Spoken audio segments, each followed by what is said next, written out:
Good morning, everyone. This is Group 6, and we'll be presenting the environmental crisis and sustainable development. The objectives are the following: to discuss the origins and manifestations of global environmental crisis, relate everyday encounters with pollution, global warming, desertification, ozone depletion, and many others with a larger picture of environmental degradation, and examine the policies and programs of governments around the world that address the environmental crisis. So the topics to be discussed are the following: world's leading environment problems, man-made pollution, catching up, climate change, and combating global warming. So for the definition of terms, sustainable development means development that meets the needs of the present without compromising the ability of future generations to meet their own needs, according to the World Commission on Environment and Development. Environmental crisis is the sum of environmental problems that we face today, and environmental issues are adverse consequences of human activity on the planet and its ecological systems. Hello, everyone. My name is Juliana Itan, and our first topic is the world's leading environmental problems. So, before I will show you the environment problems, I want to let you know first that the most populated countries from last year to this year is Bangladesh, Chad, Pakistan, Tajikistan, and India. And the first one on the list is because the depredation or the damage caused by industrial and transportation toxins and plastics in the ground.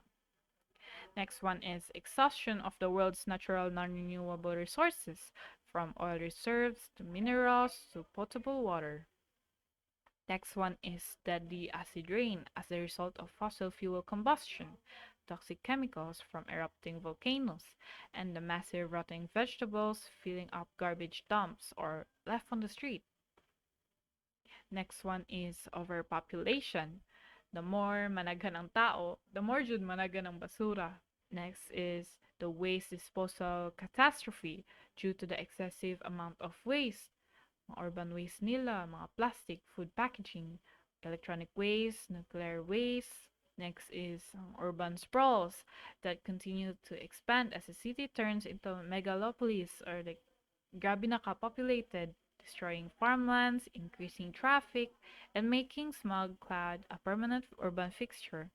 Next one is a radical alteration of food system because of genetic modifications in food production.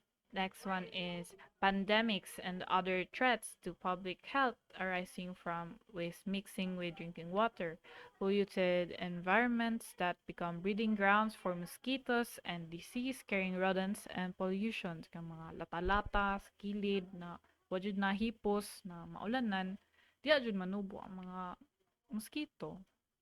Next one is destruction of million-year-old ecosystems and the loss of biodiversity. Mga destruct destruct na mga coral reefs and massive deforestation sa under the sea. Mga rason sad na ngano ka-extinct na mga particular species na nag-decline na mga numbers nila. Next one is water pollution arising from industrial and community waste residues seeping into underground water tables, rivers, and seas. Labi sa mga oil spills. Next one is reduction of oxygen and increase in carbon dioxide in the atmosphere because of deforestation. Excuse me, resulting in the rise in ocean acidity by as much as 150% in the last 250 years. Next one is changes in global weather patterns, flash floods, extreme snowstorms, sabi na karon na ga-rise na ang sea levels, na ga-melt na ang mga polar ice caps. And the last one is the depletion of the ozone layer, protecting the planet from the sun's deadly ultraviolet rays due to chlorofluorocarbons in the atmosphere. These problems are not just life-threatening to us, but to all life that exists on our world today. We are one of the major factors behind these changes. And that is the end of this topic. Good morning, everyone. I am Josh Irvine M. Vinius, and I will be presenting the first part of the second topic, man-made pollution. So before diving deeper into the topic, let's first define what man-made pollution is. It is the addition of any substance or any form of energy to the environment at a rate faster that it can be dispersed, diluted, decomposed, recycled, or stored in some harmless form. It is also anthropologic in origin, or man-made. Humans exacerbate other natural environmental problems. That means that atong ginapalala ang mga problems na sa atong environment, sa atong actions, sa atong gabuhaton. So in Saudi Arabia, World Health Organization to declare Riyadh as one of the world's polluted city due to industrial wastes. So since it is diri malocate ang mga oil processing plants, dili yun na to malikayan or di gyud na to maingon na dili siya ma-pollute since we have carbon emissions sa ana na plants. Sa China, coal fumes contaminated 20% of China's soil with rice lands in two regions positive from heavy metals. It threatens the food supply since sa rice fields man, and this happens because China has a growing economy. Um, in India, Greenpeace India reported in 2015 that air pollution in the country was at its worst. So, pinaka-worst na situation ever since. In Nigeria, 94% of the population is exposed to air pollution. So, daghan na kayo na tao sa ilang population ang na-expose sa pollution, and ang pollution sa ilang country kay ga-reach na sa dangerous levels, so which is also harmful. In Botswana, Gaborone, its capital city, is the world's seventh most polluted city in the world. Also, we have the mining industry. Mining industry has adverse effects on the environment, and it is also proven to be harmful sa marine life, sa mga creatures na makita nato sa ocean, sa rivers, sa lakes, etc. In Malanjkhand, India, discharges ang mining industry discharges high levels of toxic heavy metals into water streams. It pollutes the water streams and also kills the life na naa sa water streams. Ang coal mines in West Virginia pumps chemical-laden wastewater into the ground. So if they pump this wastewater sa ground, pwede siya mag-seep in sa sulod sa ground, and it may contaminate the underground water sources na pwede sad mag-leak to other bodies of water. In Shanxi Manxiao Ecological Mining Ltd sa China, nag-cause siya og pollution and safety problems to the point in which conditions became critical. So, makita dyan na to how mining industries not only affect the environment, but also kanang the health pud siguro sa tao kay 'di ba mag-contaminate man siya. So we have also the pollution in West Africa, nag-reach na siya og atmospheric level. So tungod sa kalala sa ilang kuan kanang ilang pollution nang naapektuhan na ang circulation system sa ilahang continent. Sa Asian monsoons became the transport of polluted air to the stratosphere. So, ang pollution nato, maragauban na siya sa direction sa wind during monsoons to reach the stratosphere. So, these climatic disruptions caused drought in Asia and Africa and accelerated desertification in certain areas. So, kanina problems, kaning pollution nato, big problem jud siya kay murag ginapalala na to ang ginapalala niya ang drought sa mga area, tas murag ginapapaspas niya ang desertification. So when we say desertification, ang kanang barren na siya, and ang dili na siya pwede tubuan sa mga plants or inana. And due to rapid urbanization and climate change, out of 50,000 rivers in China 20 years ago, 28,000 of them disappeared by 2013. So, grabe siya ka-alarming kay in a span of 2 decades lang, about 28,000 sa ila ang nawala. So we have also sa health sector and how pollution affects the health sa mga tao. People's health has been severely compromised because of these man-made pollutions. So according to Scientific American, pollution contributes to more than 500,000 of premature deaths each year at the cost of billions of dollars. Not only it affects the lives of the people, kay nangamatay sila, it also affects the money, the income sa isa ka place. So nag-cost siya katong deaths ato na time, so moabot siya og kuan kanang ang cost ato billions of dollars tungod sa deaths sa 500,000 premature deaths. So according to the International Agency for Research on Cancer, ilang kina-blame ang air pollution to be the reason why there is 223,000 lung cancer deaths in 2010. So ang ilang inaingon na ang pollution mo'y nag-cause sa lung cancer deaths ato na year. Ang coal mine na akong gimension ganina sa West Virginia made people sick katong mga tao nagapuyo near sa coal mine kay di ba ga kuan sila ga labay sila og mga wastewater nila, so nag-seep in siya sa underground or sa environment, so nag-cause siya og congenital diseases, premature deaths, and even rare types of cancer tungod ana. So, ang kuan, mora to tanan ang akong i-present, and thank you. Ang next part would be from Charity Bacalares. So, good morning everyone. I am Charity B. Bacalares. So, I am going to continue the discussion of Mr. Josh Vinyas, which is the man-made pollution. So, the most affected by these environmental problems are those poor people because they have low income and cannot afford good health care to live in unpolluted areas and eat healthy foods.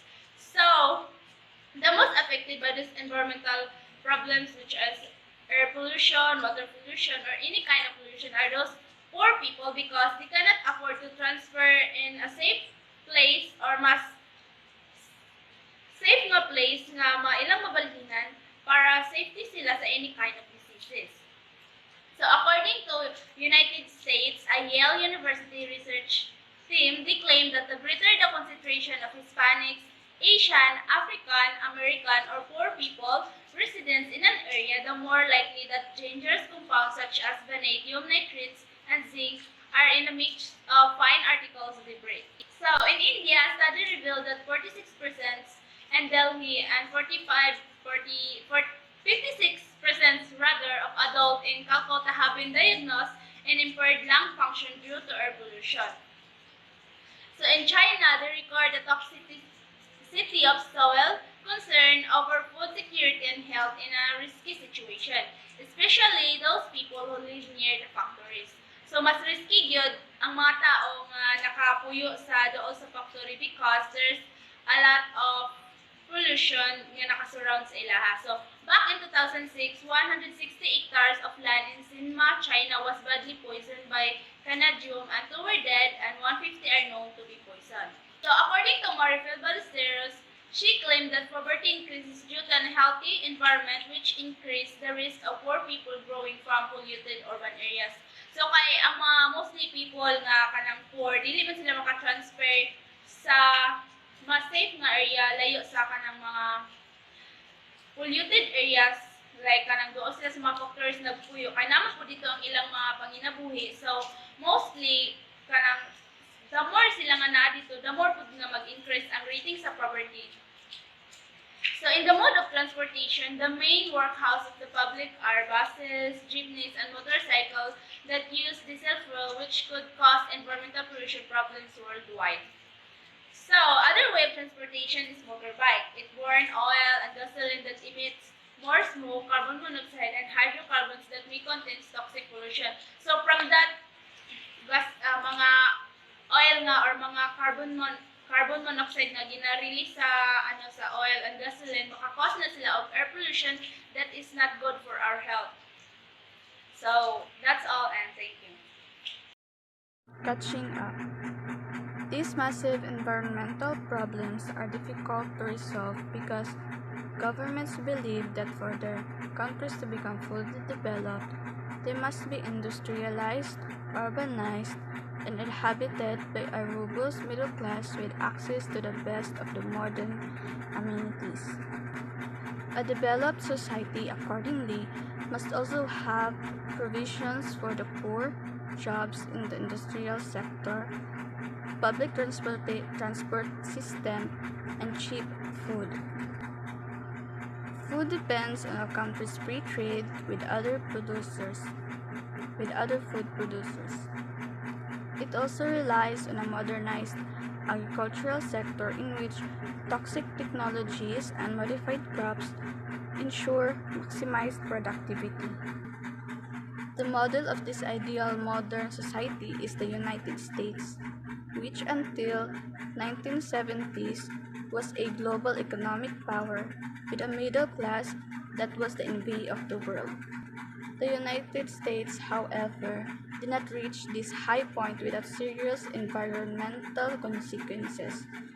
To this very day, it is the worst polluter in history of the world, responsible for 27% of the world's carbon dioxide emissions. 60% of the carbon emission comes from cars and other vehicles plying American highways and roads. The rest from smoke and soot from coal factories, forest fires, as well as methane released by farms and breakdown of organic matter, paint, aerosol, and dust.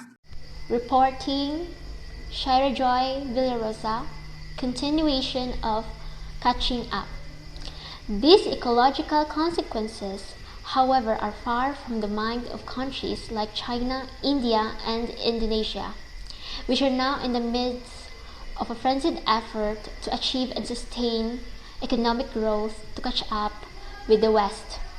In the desire to develop and improve the standard of living of their citizens, this country will opt for the goals of economic growth and cheap energy, which in turn would encourage energy overconsumption, waste, and inefficiency, and also fuel environmental pollution.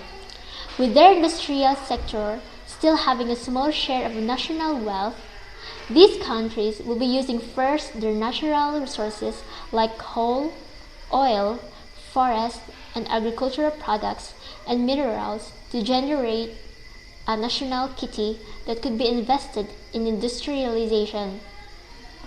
These extractive economies, however, are terminal economies. Their resources, which will be eventually depleted, are also resources of pollution. In Nigeria, Niger Delta Oil companies have caused substantial land, water, and air pollution. Nigeria is caught in a bind.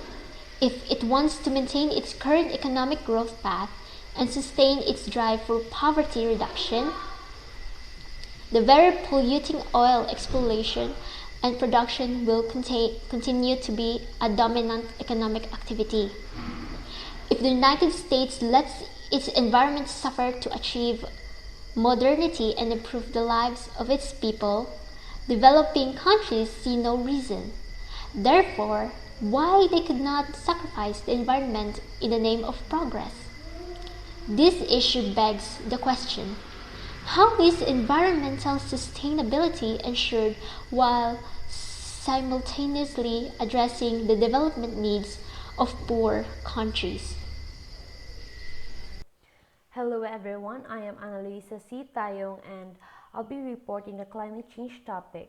Before we indulge into the topic, let's define first climate change.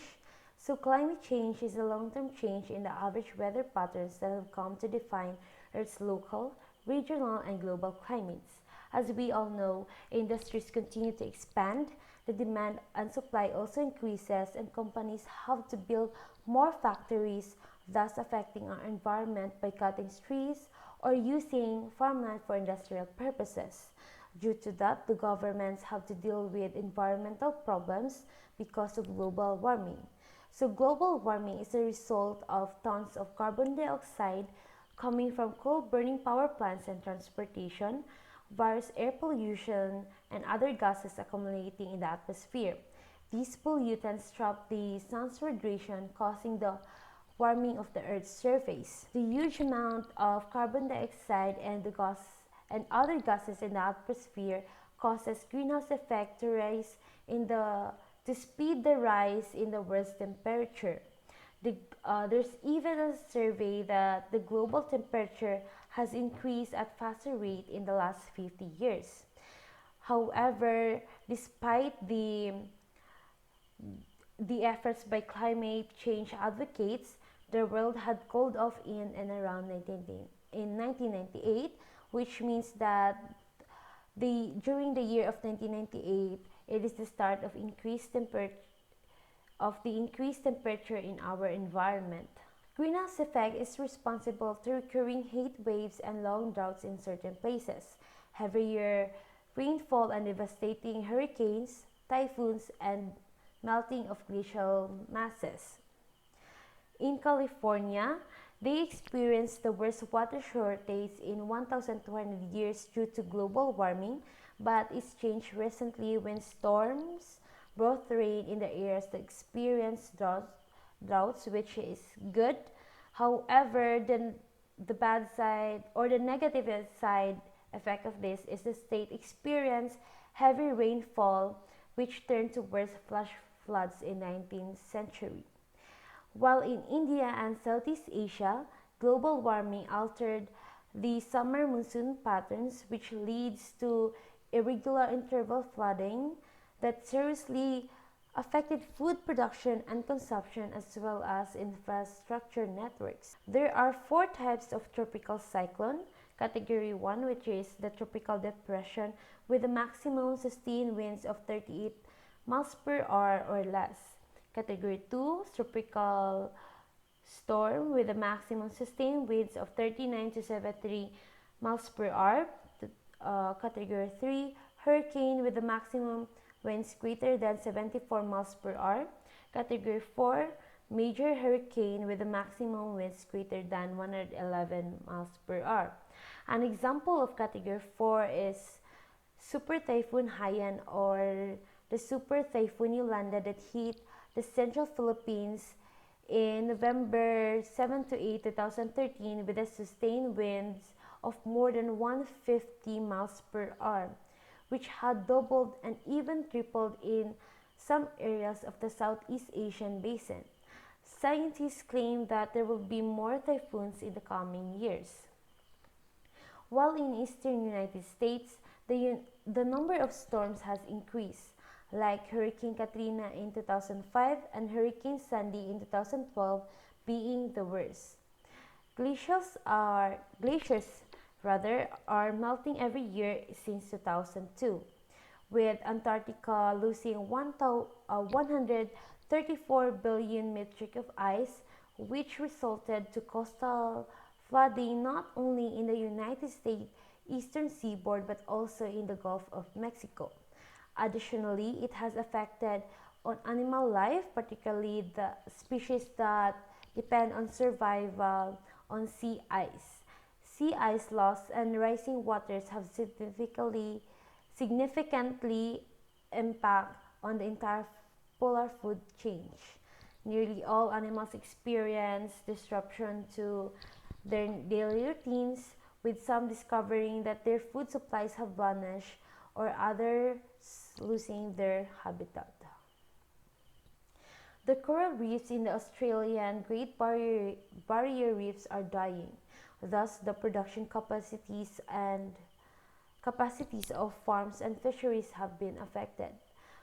Also, flooding has allowed more breeding grounds for disease carriers like Aedes aegypti mosquito and cholera bacteria. That is why climate change is a defining issue of our time and we are at a defining moment. The effects of climate change are worldwide in scope and unparalleled in scale, ranging from changing patterns that endanger food production to increasing sea levels that increase the risk of catastrophic flooding. That's all in climate change topic. Thank you. Good day, everyone. My name is Christian Tigli, and today I will be discussing about combating global warming. So, in your own word and understanding, what is combating global warming? So, combating global warming means to take action or to reduce global warming. More countries are now recognizing the perils of global warming. So, daghan na yung countries karon na-recognize to nga nanganib tungod sa global warming. We all know that global warming is rampant now compared before. Kaya di ba before, we can describe nga daghan og kahoy, less infrastructure, less pollution, and clean rivers. Um, but now, we can easily describe na grabe ang pagbago or dako ang pagbago compare sa una. It is a long-term issue that up till now it remains. So, in 1997 and December of 2015, there are two agreements or protocol that has been done. First is the Kyoto Protocol.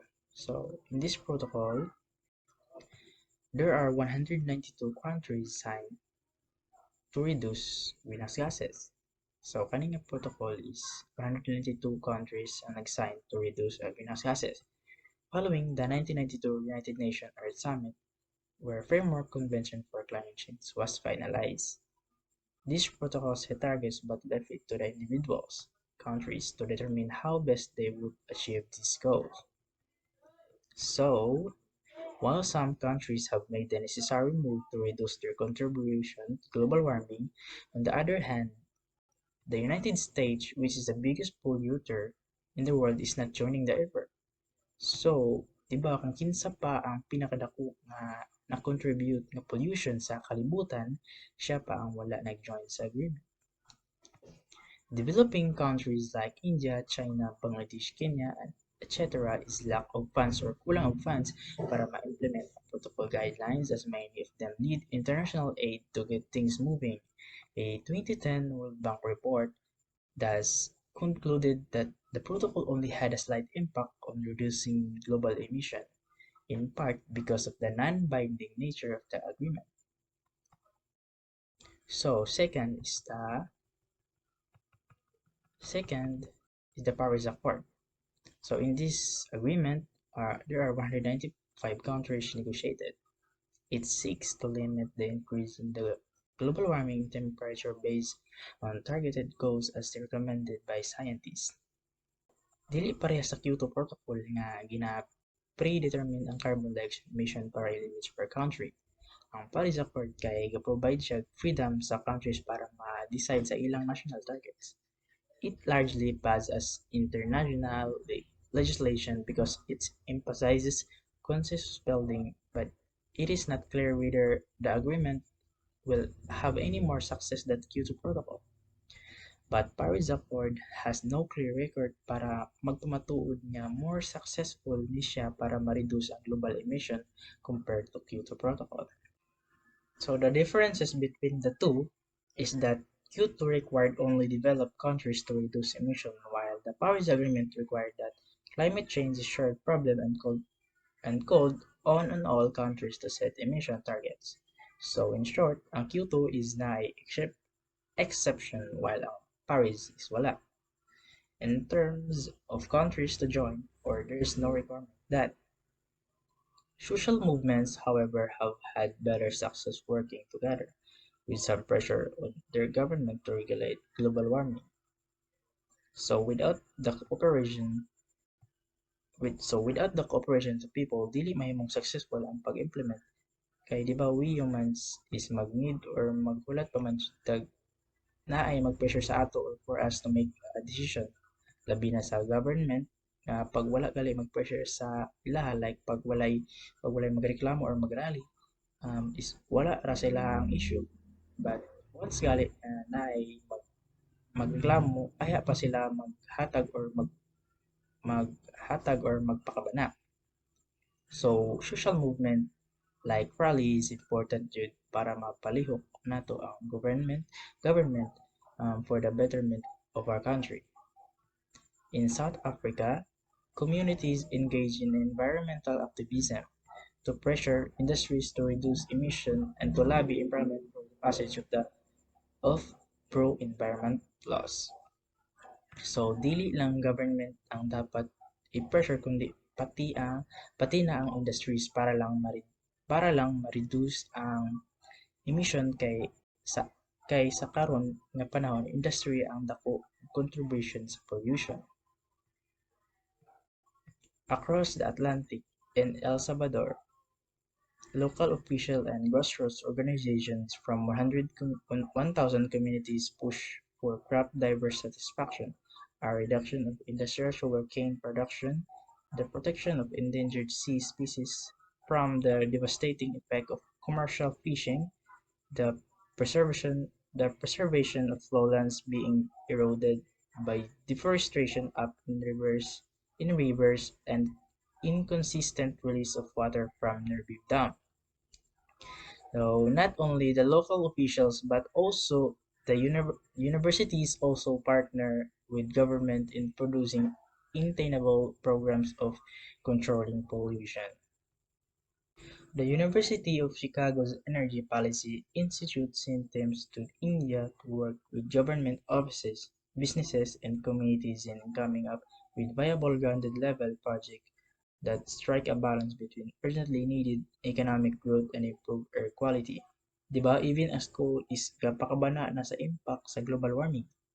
They even sent teams to India to work sa government, offices sa negosyo, and even sa komunidad para makabuhat og projects nga ginatawag nilang strike a balance between urgently needed economic growth and improved air quality.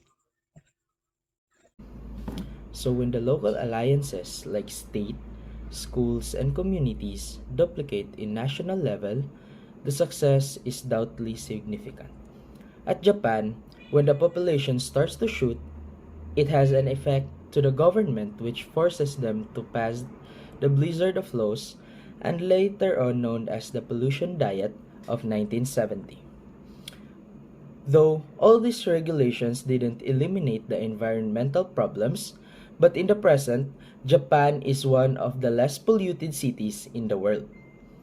When the government hesitates to fully commit in the battle of pollution, well, it is clear that there are no way for us to reverse this worsening situation. In conclusion, every individual in this planet, regarding what his race or what nation he or she belongs, we live on the same planet and we need to find global solutions to fight these global problems, or else it has a severe effect on the climate.